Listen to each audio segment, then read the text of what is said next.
Good morning. Super thrilled to be here, actually.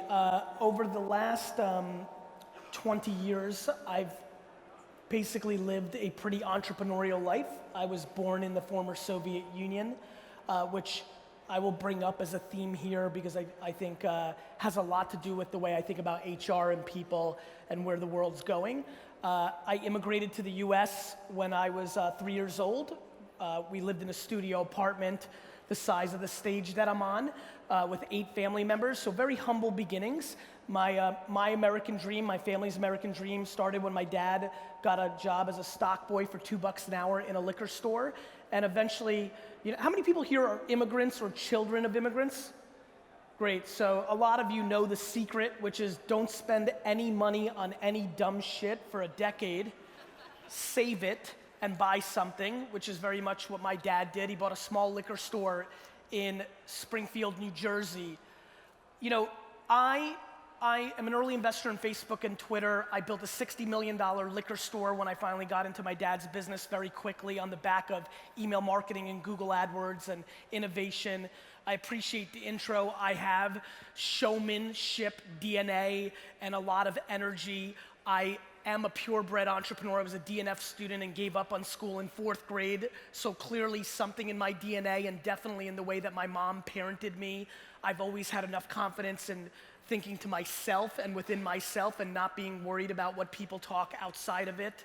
I've got all these things, but ironically for me, for the hundreds, if not probably 1,000 speeches I've now given in the last decade, I've probably been more excited to be here today than anything or any other place I've ever been, and here's why. Couple things. Number one, the biggest single investment check size I've ever made in my entire career is in a company called HiQ, which is in predictive big data analyzation of people's retention within organizations, right? I have built my latest company from a 0 to $150 million revenue business in the last 7 years, and I've spent the first 5.5 of it being more the head of HR than being the CEO. Even more fun, literally, the phone call I was on just now before I came out here for 22 minutes, literally hanging up 1 minute before I took the stage, was 98% an HR conversation with a key executive. I am confused, and this is actually even better now as I'm talking. The fact that this conference is this subject matter and is in this city, and I'm sure quite a bit of the content that you'll be hearing will be more tech-based, more AI-based, more big data-based, more CRM-based, more SaaS-based. It's insane to me how excited I am about the future of the world, because as technology commoditizes shit that doesn't matter, all of us are gonna be forced into the things that actually do matter, which is people.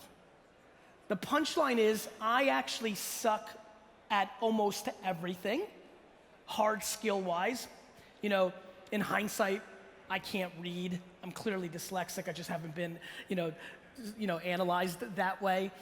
I am terrible at everything other than intuition, empathy, gratitude, EQ. It's actually all I've got. And what's really crazy to me is that the emotional intelligence and the people aspect, and when you're great at it, and when you define HR the way I do, it's funny, I've been an entrepreneur and only have owned my own businesses. I didn't realize until building an agency like I have in the last couple of years, hiring people that have worked other places, I actually didn't know. This is not a joke. This is back to being very narrow. I didn't even realize that the HR brand was a negative. I thought it was a positive. I'm a very yes-man oriented operator, so because I micromanaged HR in my 2 companies, the wine business and VaynerMedia, I would always basically just say yes. Like if you wanted more money, if you wanted to change something, to me it was all offense. See, an incredible thing is not talked about in the world, which is we will all sit here as professionals or people of interest in this world, but the fact of the matter is 99% of businesses are CFO-based. 99% of businesses care about dollars and cents. And so what they do is they make decisions in 90-day terms, not in 90-year terms. I stand up here as somebody that's obsessed with HR, obsessed with people, look at it as a financial offense, because I believe in retention and continuity, which then is a gateway to speed, which is then an advantage when you compete against any other business. Speed is the ROI. It is the differentiator in sports and in business. Speed is what matters, and continuity and having people stay in a place for a long time leads to speed. But even more importantly, the thing that leads to speed and execution is when our employees don't have to sit at their desk and think about politics and dumb shit and actually think about the work. And the reality is, all of this, appreciate it, because that's the punchline, right? I'll take that clap, thank you, bro. It's just true, it's staggering how much percentage of every single employee in the world right this second is thinking about how to navigate through the political matrix versus getting the actual work done. And so for me, I'm agnostic, I'm unemotional. I could care less how you're trying to achieve this, whether it is through tech or products or services, but I'll tell you how I think about it. At VaynerMedia, it took me a long time to hire the person to really run our HR. We don't call it HR, we call it the PET team. It stands for People and Experiences. Her name is Claude Silver. She's our Chief Heart Officer. I believe in branding and positioning. Once I discovered that HR maybe didn't have the best branding, I wanted to make it very black and white of how I thought about it. She, on the org chart, sits ahead of my COO and my CFO. She's the second most important person in my company. She leads with her heart. When there is a debate between emotion, continuity, what's best for the internal vibe versus the CFO, this hurts our P&L, we will not hit our numbers, she wins 99 out of 100 times. And it's just how we think about the world. And so for me, you could talk about all the commodity programming that I genuinely believe will dictate this conference and this conversation. I think the more important question is, what are your organizations actually doing about it? And if you're the sweetest person on earth and you really give a fuck, but your company at the top doesn't allow you to make the actual decisions based on the right thing in a 5-year macro versus a 5-minute micro because numbers are gonna get hit, you're not gonna get anything accomplished. You can think ideologically all you want. Everything stems from what the engine and the finish line is within this organization. And so for me, what I'm fascinated by is actually, how many people in here are a CFO? Raise your hand. Perfect. Fuck, this is going great. I'm serious, actually. So for me, I think you guys are actually gonna like where I'm going with this. I mean, I think this may be a curveball of a content conversation, but let me tell you where I'm going with this. I think this conference next year needs 150 CFOs in the audience. Let me explain. I don't think about HR and people and all of this warm and fuzzy stuff of how I think about myself because I think I'm Mother Teresa or the nicest guy that ever walked the earth. I think of it because I'm an assassin entrepreneur who's trying to buy the New York Jets, and I think it's financially viable to actually give a fuck about people. I think when you actually have a black and white conversation with a CFO, that Karen or Rick, the CFO of this company, actually could understand why what HR is supposed to be doing, which is retention and happiness. Do you know the only thing I think about in my company? I have 750 employees. The only thing I care about is on a one-to-one basis, what drives them and what do they care about in life? And by the way, these cliche fucking headlines like millennials care about this or Gen Y, it's so ludicrous. The amount of 25-year-olds that I have in my office right now who'd rather work 19 hours a day if I just paid them $1,000 more because the only thing they give a fuck about is $1,000 more, or the amount of 52-year-olds that care far more about work-life balance right now because for him, he just went through this thing in his family that makes him want to work a little bit less. These headlines, these generalizations are the death of organizations. The only tech that you should give a fuck about is the one that gives you the most data on an individual basis for every single person that works for you that is in real time. Because I don't care what you told me a month ago about what's important to you. If what's important to you today has changed, I need to have the nimbleness within my organization to adjust to that reality.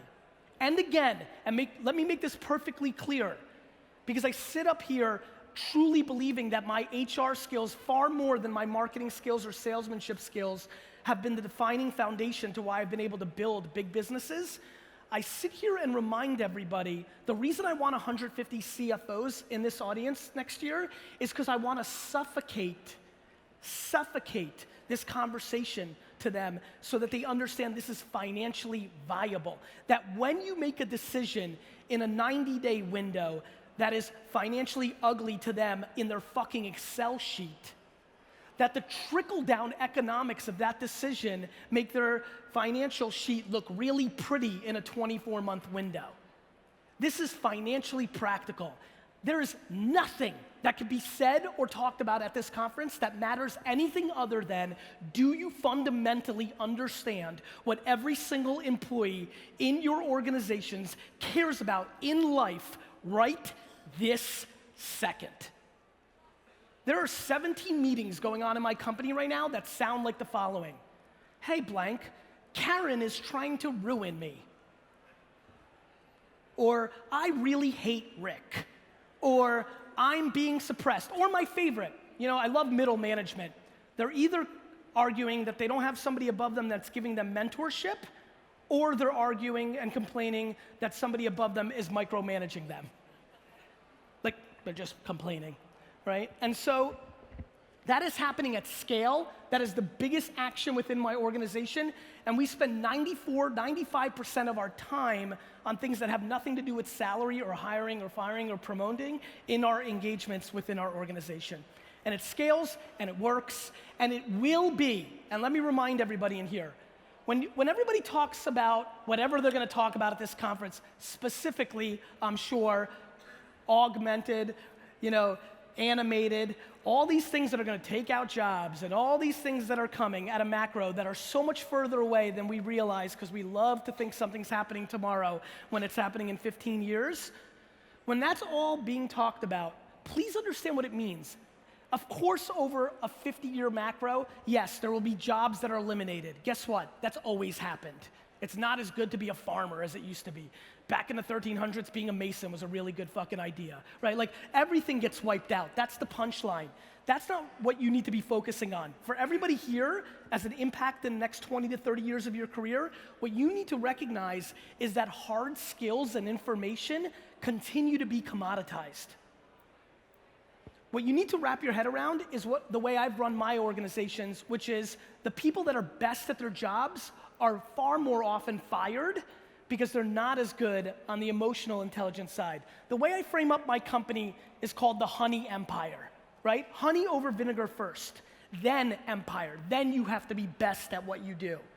And why I do that is not because it sounds good, it's because hard skills and talent continues, and this is true, it continues to be commoditized by technology. It is far easier for technology to attack IQ, information, and certain skills than it's able to attack the emotional intelligence, the gray, the thing that has never and will never be replaced, which is the human operating system of these emotions. So the energy that I'm most passionate to bring to this audience today is, are we having the right macro conversation?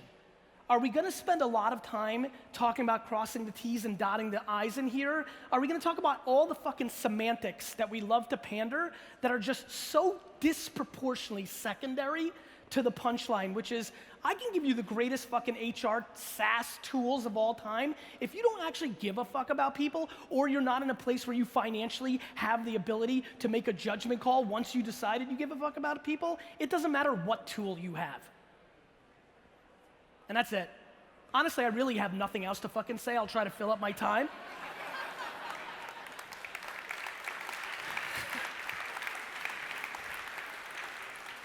And you know what's fun, and that was super important for me, and I'm so thankful you guys just gave me that. I'll tell you why. That's the punchline, and you guys know it, right? Like that reaction, that clapping, that was for nothing other than you acknowledging the truth. We all know it. So to me, the way I think about speaking is very much the way I think about running an organization. It's just 51-49. It's just my job to give my employees 51% of the value of the relationship. It creates stickiness. I know what to do with my 49%. It's why I've had a good speaking career. I don't come up here for anything else than how do I bring you the most possible value in my half an hour that you actually leave with something. And when I think about this group of people that I probably admire the most in the professional landscape, if you actually give a fuck about it, right? I think to myself, let's just have the real conversation.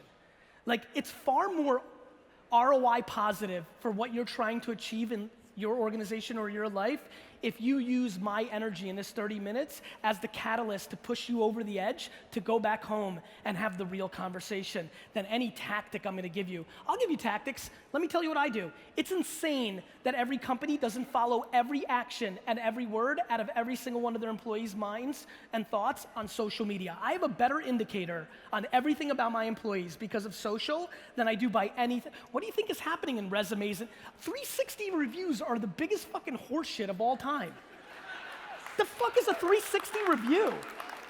You mean another human being giving feedback on somebody completely and utterly predicated on their vested interest? You mean we have not figured out as a world yet that everybody usually has a landing spot, and once they get there, they go on complete defense and they will tear down everything around them that creates a vulnerability for somebody taking their spot? Have we not figured this out? So we are doing tactics to appease ourselves, and the best people in this room know they're completely shit. And so my question is, so what?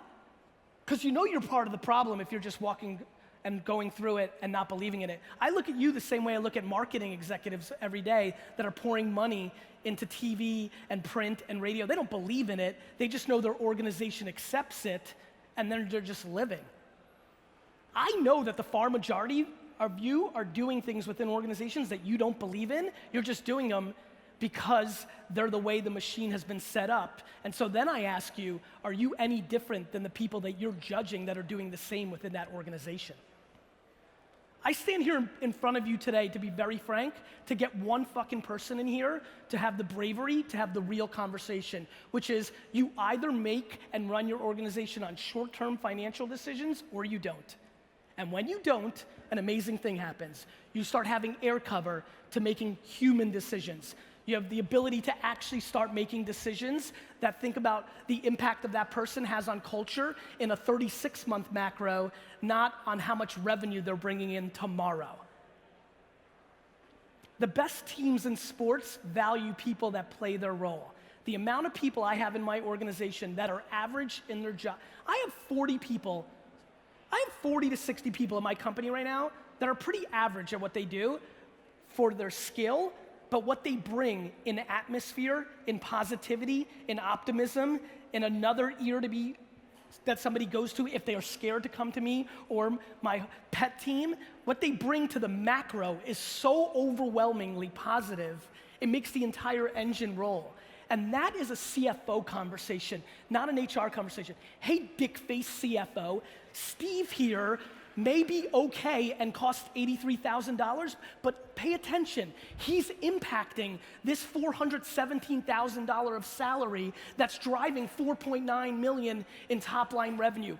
You can't have these arguments with a business around feelings. You need to have these arguments with business around money, with feelings being the engine of how you got there. Do you understand?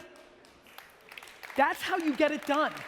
And so look, I don't expect most of you to step into the shit that my HR team has, which is their CFO and dictator is obsessed with legacy, is obsessed with long-term finances, has a situation where the board or investors have no fucking say, and it is what it is, and he actually really gives a shit way more about you than the CFO. That's just awesome, right? The worst job on earth is my CFO's job. Poor Alan, right? That's just not what you guys are dealing with. So, the reason I invested in HiQ, big data analyzing retention, it's just math-based, which gets to the finance base, which then gives you the air cover. You're right. You're just fighting the fight with the wrong weapons. You're right.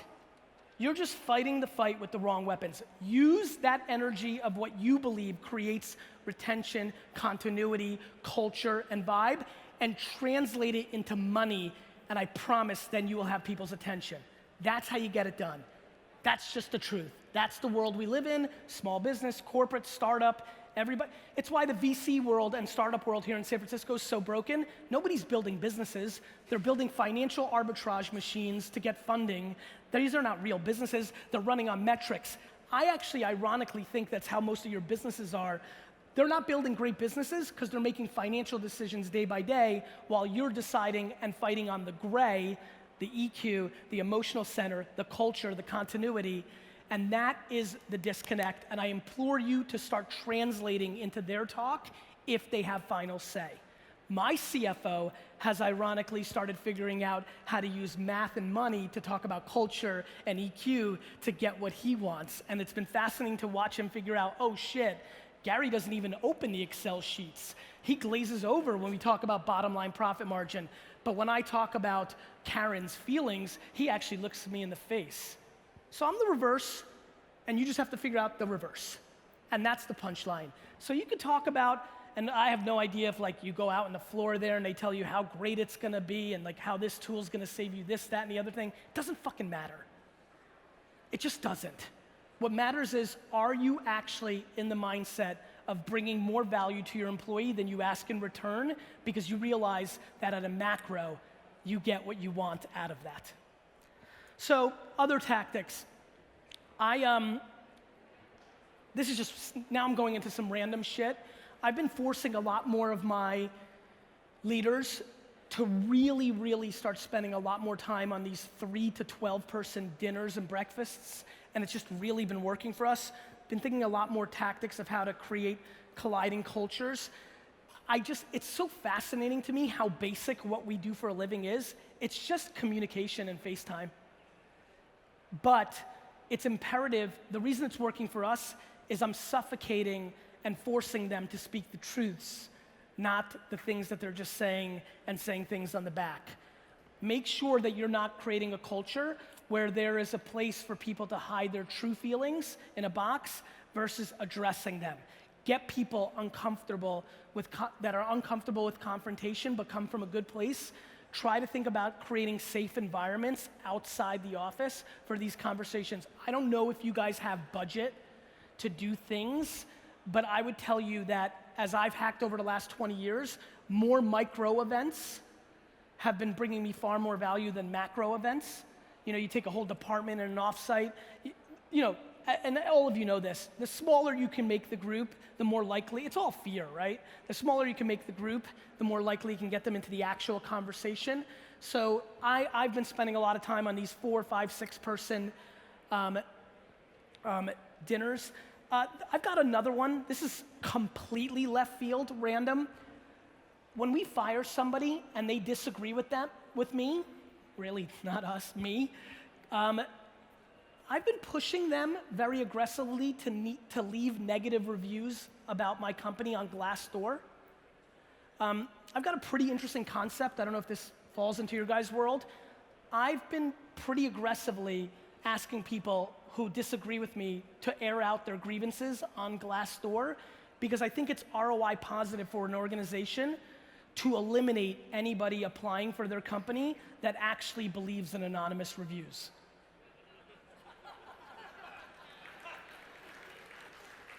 I'm being serious. I really think this is an interesting one, right? Like there's literally people that work at companies that leave fake positive reviews, which is so ludicrous because if somebody lacks the emotional intelligence to understand who would leave an anonymous review that's negative on a site, you don't want that person in anyway. And so we've noticed as we've pushed down our rating on Glassdoor, the quality of our employees has been better, not worse. So that's just a little curveball that I'm gonna assume not a lot of people are talking about, and it's probably not the standard best practices, but I'm a huge fan of it. I don't know. I've said my piece. Does anybody have a question? Do I have 2 minutes? Anybody have a question? Yep, I'll repeat it for you. Can Sure. Question is, can I expand on what knowledge we're getting about our employees from social media? Who else they're hanging out with in the organization? So who are their real friends, right? Their interest graph. So you guys know this, right? Jason Loomis has been with me for 5.5 years. 4 years ago, I realized he was a humongous St. Louis Cardinals fan, right? He was really doing a good job. And so, I bought him 2 tickets to a Cardinals game and flew him out to St. Louis, and it cost me $713, and it probably saved me $50,000 in the last 4 years of giving him bigger raises. You know, and by the way, I'm not advocating underpaying people. I'm advocating the binary thought that money and title are the only things that people trade on is stupid at best, and completely fucking tone deaf to reality at worst. So we use social to understand everything about them. Are they taking a ton of selfies with you know, going fishing? You know, we give presents on everybody's yearly anniversary. When you give somebody a present that's a fishing lure versus a fucking $25 Amazon gift card, you actually are speaking to giving a fuck versus checking the fucking box. And other things, right? Like, I think it's powerful when you take your engagement photo, right? You're super excited, right? The ring, it's fucking always so nice, it's a fucking beach and all this shit. I think it's powerful for my employee who still hasn't spent 5 minutes with me, who's worked for me for 7 months, that when she posts her engagement photo, that I, the CEO, am the first person to comment and say congrats. Shit matters. I just think it's all fucked up, right? We have unlimited vacation policy, best thing ever. We have unlimited vacation policy. You'll love this. Unlimited vacation policy, I look at it after 2 years, you always have to check your own shit. I look at it after 2 years, I'm like, fuck, nobody's taking vacations. People act on fear. So because it was unlimited, 40% of them were like, fuck that, I'm not gonna go at all, because I was like, fuck, okay. So then we made it 2 weeks mandatory, but back to Honey Empire, my company's not Honey Rainbows and Flowers, it's Honey Empire. We have unlimited vacation policy, but it's probably a bad strategy if you're just average to have already taken 29 days of vacation at this point this year. Somebody in my company, right? So I was born in the Soviet Union. I'll leave with this. I was born in the Soviet Union. Let me tell you the difference between communism and capitalism. In communism, you put people in a box and they play within it. In capitalism, we give people freedom, and when you do something wrong, we put you in a box. It is flabbergasting to me that all of your companies in a capitalistic environment are putting people in a box. I know more about my organization, thank you. I know more about my organization because of unlimited vacation policy and safety and culture, because it's how I get an indicator at a macro, because when you give people unlimited rope, you actually figure out who they are versus what all of you are dealing with, which is people are navigating through the system you've created and you actually have no real feel for who they are. Thank you.